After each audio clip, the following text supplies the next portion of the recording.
पाकिस्तान ने भारत की Dana post तबाह कर दी है। फौजी वहां से फरार हो गए हैं। पाकिस्तान ने भारत की डाना पोस्ट तबाह कर दिया और फौजी वहां से फरार हो गए हैं। पाकिस्तान की जानिब से भरपूर जवाबी कार्रवाई की गई और जो इत्तलात हमें सामने आ रही हैं भारतीय फौज की बदहफासी के वो वहां से भागने में ही उन्होंने आफियत जानी है। पाकिस्तान ने भारत की डाना पोस्ट तबाह कर दी है और वहां से फौजी फरार हो गए हैं। जो जज्बा ईमानी पाक आर्मी के पास है वो किसी के पास नहीं और जो इत्तलात सामने आ रही है पाकिस्तान ने भरपूर जवाबी कार्रवाई की है और भारत की डाना पोस्ट को तबाह कर दिया है और वहां से फौजी फरार हो गए हैं। जो जज्बा ईमानी पाकिस्तान आर्मी के पास है वो किसी के पास नहीं। माशाल्लाह इनको पता है कौन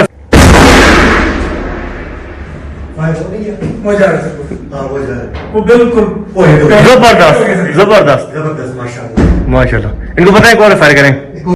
पाकिस्तान ने भारत की डाना पोस्ट को तबाह कर दिया और वहां से फौजी फरार हो गए हैं। आप ताजा तरीन फुटेजेस इस वक्त डॉन न्यूज की स्क्रीन पर देख रहे हैं। पाकिस्तान की जानिब से भरपूर जवाबी कार्रवाई की गई और पाकिस्तान ने भारत की डाना पोस्ट को तबाह कर दिया है और जिस तरह पाकिस्तान की जानिब से जवाबी कार्रवाई की गई है ऑन रिकॉर्ड उसके सबूत हैं, चाहे वो तस्वीरी हो या वीडियोज। और आप इस वक्त डॉन न्यूज की स्क्रीन पर भी देख सकते हैं कि पाकिस्तान ने भारत की डाना पोस्ट को तबाह कर दिया और वहां से दुम दबाकर फौजी फरार हो गए हैं। भारतीय मिसाइल हमलों पर पाकिस्तान ने मुंह तोड़ जवाब दिया है। 3 तैयारों को मार गिराया गया है जिसमें एक राफेल, एक Su-30 और फिर दोबारा एक राफेल तैयारा गिराया गया। मजमूई तौर पर 3 तैयारे मार गिराए गए हैं जिनमें 2 राफेल और एक Su-30 तैयारा है। एक तैयारा भटिंडा, दूसरा अखनौर और तीसरा अवंतीपुरा में गिराया गया।